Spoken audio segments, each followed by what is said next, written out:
এই নিয়ে একটা তুমি বলো। ভিডিও বানাবো লম্বা চওড়া, তাই আমি অনেক কিছু এখানে বলছি না, হয়তো খুব তাড়াতাড়ি ভিডিওটা আসবে।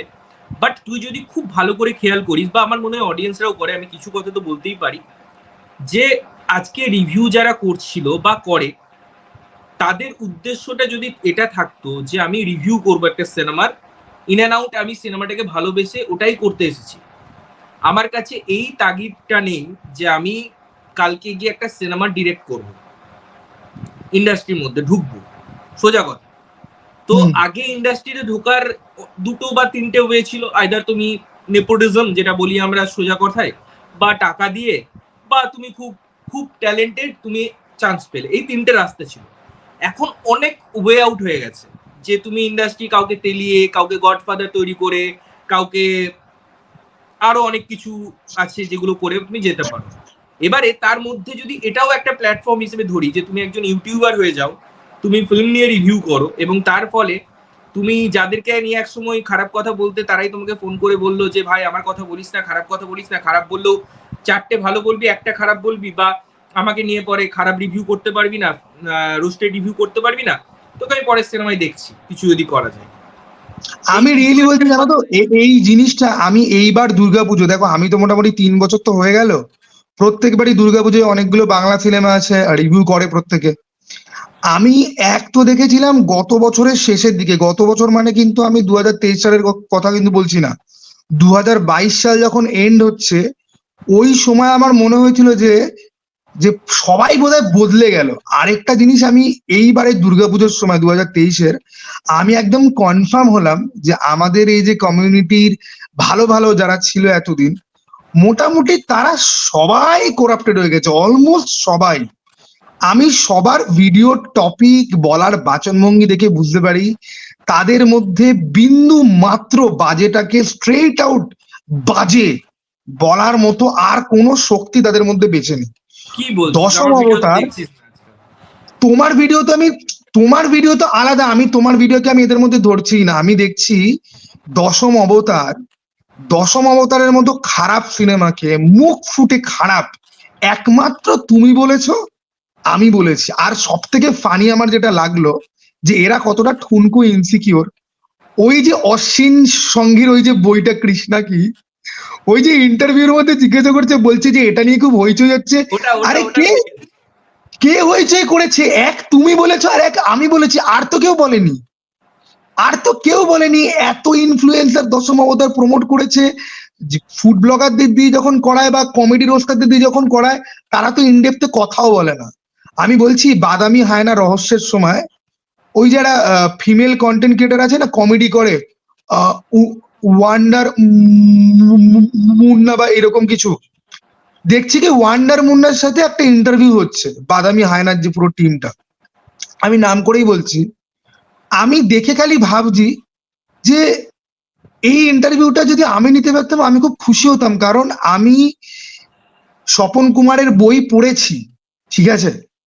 আমি কথা বললে পরে অনেক বেশি ভালো কথা বলতে পারতাম, যে দাদা কোন কোন গল্প মার্চ করছো, কিভাবে দেখাচ্ছ, আদৌ কিভাবে হবে সিনেমাটা।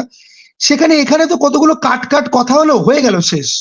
ওই তোমরা শুটিং এর সময় কি মজা করেছিলে, কোনো মেমোরেবল ইনসিডেন্ট বলো, ফেলুদা ভালো না বোমকেশ ভালো, র্যাপিড ফায়ার রাউন্ড। বাংলা ইন্ডাস্ট্রিতে কোনো সিনেমায় যদি ইন্টারভিউ হয়, তুই দেখবি এরকমই হয়। মানে টোটাল আমি ওভারঅলের কথা বলি, যখন থেকে এখানেও আমি বলবো ইউটিউবারদেরই, তুই যতই আজকে আমরা তার নিয়ে কথা বলতে পারি, এই যে জার্নিতে না, এই যখন ফিল্ম রিভিউয়ার এসছে, তাদের মতো কোশ্চেন কেউ করতে পারেনি। আমি এখনো যখন একটা রূপম ইন্টারভিউ নেয় বা একটা সাগরনীল ইন্টারভিউ নেয়, আমি ওই ইন্টারভিউটা দেখে পরে একটা একটা ফিল পাই, হ্যাঁ চলো এর মধ্যে ডেপথ আছে কোশ্চেন গুলোর মধ্যে, এই এই এই এই গুড ফিল ব্যাপারটা, ফিল গুড ব্যাপারটা থাকে। কিন্তু আর কারণে ওই দাদা আপনি একটু বলুন না আপনার হিরোইনের সাথে ঘুরতে গিয়ে কেমন লাগলো, সিনেমাটা লাস্টে কি থাকবে, এর বাইরে আমি লাস্ট একটা ইন্টারভিউ দেখেছিলাম, তথাগতর সাথে রূপমের একটা ইন্টারভিউ, ঠিক আছে, রূপম রিভিউর একটা ইন্টারভিউ, খুব ভালো ছিল। ইভেন কি, যদিও তোমার অতি উত্তম খুব খারাপ লেগেছে, আমার হাফ ভালো লেগেছে হাফ খারাপ লেগেছে। ইভেন কি রূপমের সাথে অতি উত্তমের যে ইন্টারভিউটা, যেখানে মানে ইন্ডাস্ট্রিটা পুরো এক্সপ্লেন করবেন যে কিভাবে কি ওয়ার্ক প্রসিডিউর ছিল, ভালো ছিল এবং সারপ্রাইজ হয়ে গেলাম আমি, এমএফকে টিভি, আমরা তো এত খিল্লি ওড়াই ওকে নিয়ে, এই অঙ্কুশের ফিল্মটা নিয়ে অঙ্কুশের সাথে এমএফকে টিভির একটা ইন্টারভিউ আছে, আমি সেই মজা পেয়েছি দেখে, সেই মজা লেগেছে যে না ভাই, this is a genuine interview, এর মধ্যে কোনো প্রিটেনশন নেই কি হলো না হলো, ঠিক আছে। এই কটা লাখ ইন্টারভিউ ধরে বলি, এই যে যদি অতি উত্তমে তুই ইন্টারভিউর কথা বললি, সৃজিত দার রূপমের সাথে ইন্টারভিউটা দেখবি, আরো দু একটা চ্যানেল আমি তোকে লিঙ্ক পাঠাবো, আমার এই মুহূর্তে মনে পড়ছে না।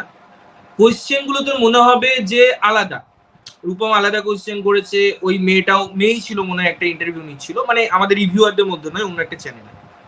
তুই যদি কোয়েশ্চেন গুলোকে সরিয়ে দিস না, অ্যান্সার গুলো মনে হবে দুটো ইন্টারভিউরই এক, মানে আমি বোঝাতে পারলাম এটা আমি দেখেছি, সেটা কোনো হিরো হোক ডাইরেক্টর হোক, তারা একই কথা কাইন্ড অফ রিপিট করে। অ্যাকচুয়ালি এটা কেন করে, মানে এটা আমার যতটুকুনি আইডিয়া, তারা প্রজেক্ট করতে চাইছে, একটা জিনিসকে সেল করতে চাইছে, এবং তারা গতে বাঁধা কতগুলো উত্তরের মধ্যেই খেলবে যে আমি এগুলোই বলবো। আমি যে হৃদয় খুলে, এই যে আমি বলছি, আমি অতি উত্তমের ইন্টারভিউ গুলোই যদি বলি, আমি কিন্তু সৃজিত মুখোপাধ্যায়কে, উনি টেকনিক্যাল অনেক কথা বলেছেন, আবার অনেক কথা আছে যেগুলো উনি বলেন, উনি যে কতক্ষণ আমি এডিটিং রুমে আমি বসেছিলাম, বা এডিটিং রুমে কোনো ইনসিডেন্ট বা কোনো ভুল হয়ে গেছে বা কোনো মিস্টেক, যেগুলো শুনলে পর মনে হয় যে খুব রিয়েল, ঠিক আছে, যেগুলো শুনলে পর মনে হয় যে খুব রিয়েল, যে এই কনভারসেশন শুনে মনে হচ্ছে যে আমরা দেখতে পাচ্ছি যে ওরা অ্যাকচুয়ালি কি করছিল। এরকম জিনিস কিন্তু আবার নেই, এই জিনিসগুলো থাকলে পরে জিনিসটা অলরেডি ভালো, আরো ভালো হতে পারে। এটা এটা একটা প্র্যাকটিস, এটা একটা প্র্যাকটিস। আজকে এদের কাছে এরকমই, তারা জানে যে আমি আজকে এই চ্যানেলে যাব, টিভিতে ওই চ্যানেলে যাব, সব জায়গায় সিনেমা প্রমোট করে আসবো, তাদের কাছে ইন্টারভিউটা হচ্ছে একটা প্রমোশনাল একটা এফোর্ট। বাট একটা ইন্টারভিউ যে একটা ইন্টারভিউর মতো হয়, আজকে যে বড় বড় আমি পুরনো, আজকে তুই দেখ না, আগে যখন তুই আমার দূরদর্শনে যে ইন্টারভিউ গুলো হতো, মানে সলিল চৌধুরী ইন্টারভিউ নিতেন, হয়তো আশা ভোসলের ইন্টারভিউ নিচ্ছে, তুই তার মধ্যে ডেপথ দেখ কোশ্চেনিং এর মধ্যে, এবং শুধু কোশ্চেনের মধ্যে ডেপথ থাকলে হবে না, অ্যান্সার দেওয়ার মধ্যেও স্বতঃস্ফূর্ততা থাকতে হবে। এই জিনিসগুলো একটা প্রসেস। আজকে আমি যেমন বলছি যে রূপম, সাগর নীল এরা কোশ্চেন ভালো করছে, সেম উল্টো দিক থেকে অ্যান্সারটাও ভালো আসতে হবে। এবং আমি বলছি না যে কেউ করে না, আজকে কিন্তু অনেকে ভালো ভালো অ্যান্সার দেয়, তার জন্য কিন্তু ইন্টারভিউ গুলো দেখতে ভালো লাগে, বাট তাদেরকেও সেই টাইমটা দিতে হবে। তো ইন ফিউচার আমরা দেখবো হয়তো তারা আরো ওপেন আপ হচ্ছে, তারা আরো ভালো অ্যান্সার দিচ্ছে। এবং আমি দেখেছি, তুই মনে কর একটা সিনেমার প্রমোশনে কোশ্চেন করতে যাচ্ছিস, দেখবি তারা চাইবে ওই সিনেমা সংক্রান্তই তুই কোশ্চেন কর, অন্যান্য হয়তো কোশ্চেন করলে তারা একটু অকওয়ার্ড ফিল করবে বা দিতে চাইবে না। বাট সেটা যদি হয় কমপ্লিটলি একটু একটা সার্কেলে থাকে, একটা এন্টারটেনমেন্ট পারপাস হয়, বিভিন্ন দিকে আলোচনা হয় না, অবশ্যই সিনেমাটা তো ফোকাস থাকবে যার জন্য প্রমোশন হচ্ছে, তাহলে পরে সেই ব্যাপারটাও ইন্টারেস্টিং হয়, সেটা দেখতেও অডিয়েন্স হিসেবেও ভালো লাগে এই ব্যাপারটা। আচ্ছা দাদা, তোমাকে একটা কোয়েশ্চেন করি, তুমি পার্সোনালি তোমার ইউটিউবের কেরিয়ারকে ইন ফিউচারে কি জায়গাতে নিয়ে যেতে চাও? মানে তুমি কি ফিল্ম ডাইরেকশনের দিকে যেতে চাও, নাকি তুমি রিভিউয়ার হয়েই থাকবে, না মানে তোমার ফিউচার প্ল্যান কি ইউটিউবে? দেখ, ইউটিউবে আমি কোনোদিনই ফিউচার ভেবে আসিনি, মানে ইউটিউবটা হচ্ছে আমাকে মানে এখন যেহেতু অনেকদিন হয়ে গেছে, তোমার কি কোনো প্ল্যান আছে যে না আমি আগে গিয়ে এটা করতে চাই? আমি টু বি ভেরি অনেস্ট, আমি একটা চান্স পেতে চাই, কাউকে আমি অ্যাসিস্ট করলাম বা কিছু, ঠিক আছে, অভিনয় একেবারেই নয়, আমার এই শুয়োরের এই তো আমি মতো মুখ নিয়ে হবে না, ঠিক আছে, আমি যে তোমার মতো মিষ্টি মুখ হলে তো হয়ে যেত, এরকম সেক্সি চুল হলে। আমি যে কথাটা এতক্ষণ ধরে বলছিলাম, তুই সেটাই প্রমাণ করলি। আমি যে বলছিলাম না যে ইউটিউবের মধ্যে যদি এটা তোর ইচ্ছা থাকে যে আমি রিভিউটাও করব, YouTube is a platform, simple. তুই হচ্ছে সিনেমা ভালোবাসিস, সিনেমা নিয়ে কথা বলতে ভালোবাসিস, তাই তুই এই প্ল্যাটফর্মটাকে চুজ করেছিস। কেউ ফেসবুক চুজ করতে পারে, কেউ ইনস্টাগ্রাম চুজ করতে পারে, বাট তোর যদি এটা উদ্দেশ্য হয় যে আমি ইউটিউবে রিভিউ করছি, এর ফলে আমাকে দেখে আমাকে কেউ একজন অ্যাসিস্ট করার সুযোগ দেবে, আমাকে কেউ প্রডিউসার এসে বলবে স্বর্ণজ্যোতি তুমি একটা সিনেমা করো, তখনই সেই ব্যাপারটার মধ্যে একটা কম্প্রোমাইজ চলে আসে। আমি এটাই মিন করতে চাইছি। আমিও সব কম্প্রোমাইজের চক্করে নিয়ে আমি বলেই দেবো ভাই, আমি যেই সিনেমাতে কাজ করছি সেই সিনেমাকে আমি রোস্ট করব বসে বসে, ঠিক আছে, ওকে, ইভেন আমি বলবো যে এইখানে তো আমি ভুল করেছি, ঠিক আছে, ওই জন্য এই জায়গাটা এরকম হয়েছে, ওকে। ব্যাপারটা কি বলতো, আমার যদি ফিউচারের কথা বলিস, আমি ইউটিউবটাকে অ্যাজ এ প্ল্যাটফর্মই ভাবছি। আমি যেমন সিনেমা দেখি সেটাই দেখবো আমি, তাছাড়া আমার অনেক ব্যাপার আছে যার জন্য আমি অন্য কিছু নিয়ে ভাবছি না। আর হ্যাঁ, অবশ্যই সিনেমা বানানোটা আমার একটা প্যাশন, যেটা আমি প্রথম থেকে সিনেমা বানিয়ে এসেছি, তারপরে আমি রিভিউ করছি। এবং আমি বেসিক্যালি শর্ট ফিল্মই বানাই। ইন ফিউচার যদি আমি কোনো ফিচার বানাই, সেক্ষেত্রেও আমি চেষ্টা করবো। আমাকে একটা ফিল্ম বানাও না, আমি ভিলেন হব, ঠিক আছে? না, আমার আমাকে একটা ফিল্ম বানাও না।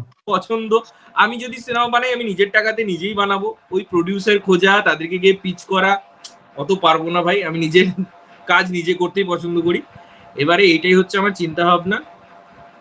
ব্যাস, দেখা যাক কতদিনে একটা ফিচার ফিল্ম করতে হবে। আমি তোমাকে এডিটে হেল্প করব, সিনেমাটোগ্রাফিতে হেল্প করব, ইভেন কি ফ্রিতে ভিলেনের চরিত্র করে দেবো, ঠিক আছে? কিন্তু একটা ভালো ভিলেনের চরিত্র তোমাকে লিখতে হবে, ওকে? আমার মুখটা এমনিতে আছে ভিলেন ভিলেন মার্কা, ওকে? যাই হোক, তো অনেক কথা হলো, অনেক রাতও হলো, ভালো লাগলো তোমার সাথে কথা বলে। আমার লাইটটার কিছু একটা অসুবিধা হয়েছে, বারবার অফ হয়ে যাচ্ছে।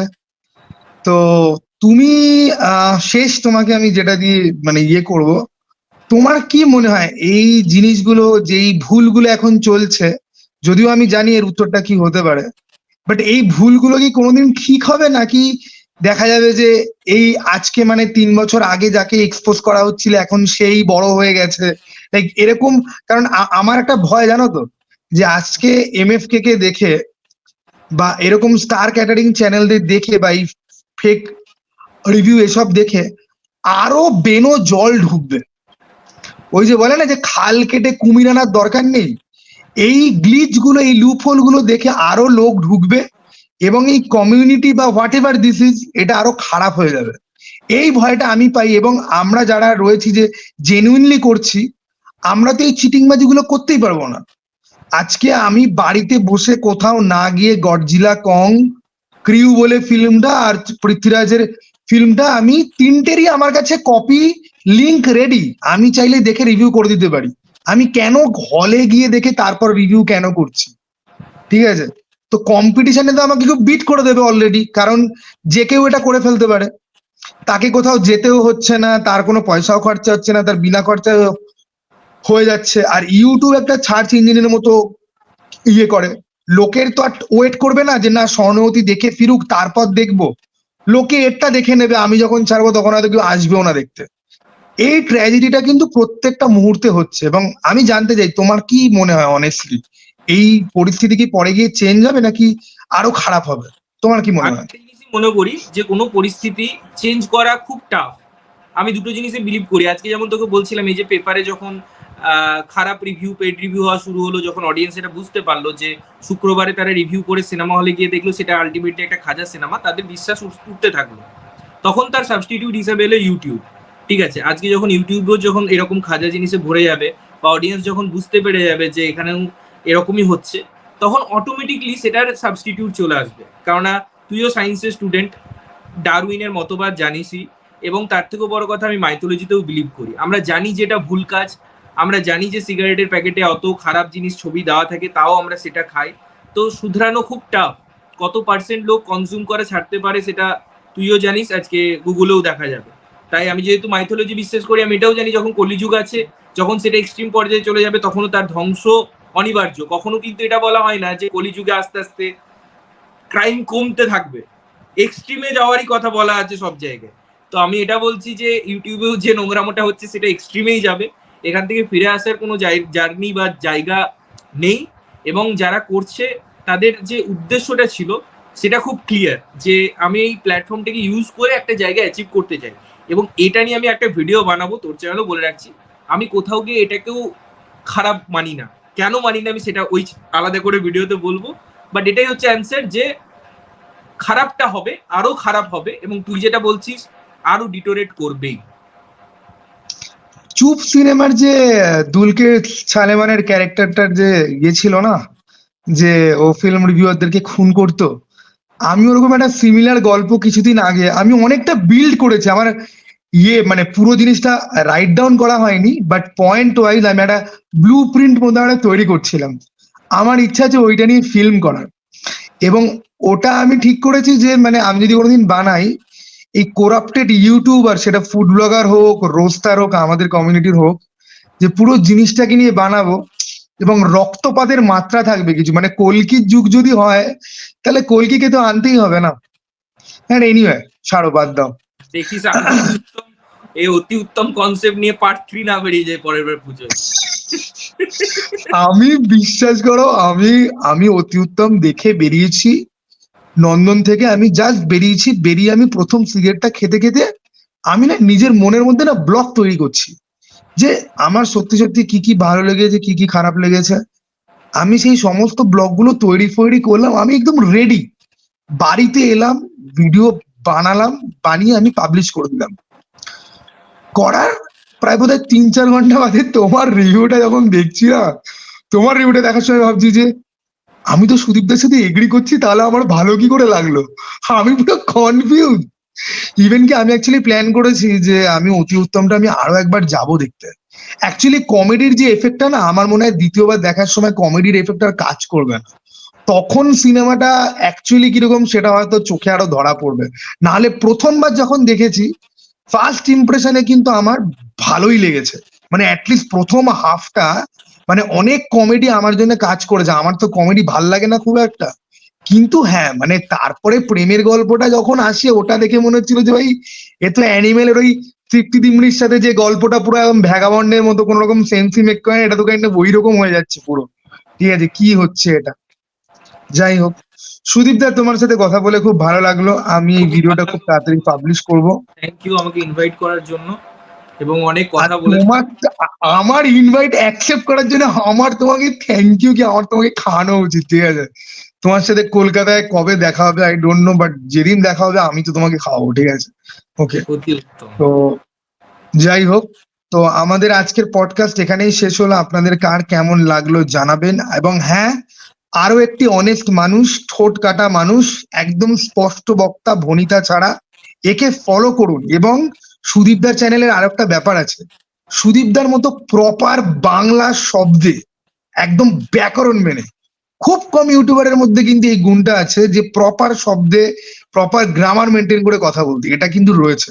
ওকে, যাই হোক সুদীপ দা, আমিও বলবো চলো। সন্ন্যাসী, মানে এটা ফর্মালিটি নয়, ও বললো বলেই বলছি না। আমি ওকে অনেকদিন ধরে চিনি, অনেক আমার ভাইয়ের মতো, এবং ও একটা চাকরি করে এটাকে কন্টিনিউ করে, এবং আমি প্রত্যেকেই জানি, আপনারাও জানেন যে সেটা কতটা টাফ, আমি নিজে সেটা ফিল করি। তাই যারা কাজটা করছে, ও হয়তো সেই ইন্দুর দৌড়ে নেই যে আমাকে এখনই রিলিজ করলো, এখনই ট্রেলার রিভিউ করতে হবে, তাহলে ভিউজ বেশি আসবে। যখন যেমন সুযোগ পাই সেরকম দেখে। তাই একটা অনেস্ট চ্যানেল এত কষ্ট করে যখন কাজ করছে, আমার মনে হয় আপনারাও সেটার অ্যাপ্রিসিয়েশন দিন এবং সেটাকে নিয়ে কথা বলুন, ওর চ্যানেলটাও ভিজিট করুন, সাপোর্ট করুন। তাহলে পরে ভালো লাগবে যে হ্যাঁ, যারা সত্যি কথা বলে, কিছু মেরুদণ্ড যারা এখনো সোজা রেখেছে, তাদের চ্যানেলেও ভিউজ হচ্ছে। চলো, টাটা, গুড নাইট, সবাই শুভরাত্রি। ভালো থাকবে, আবার আবার হ্যাঁ, কোনোদিন আর টাটা, বাই। এটা কাট।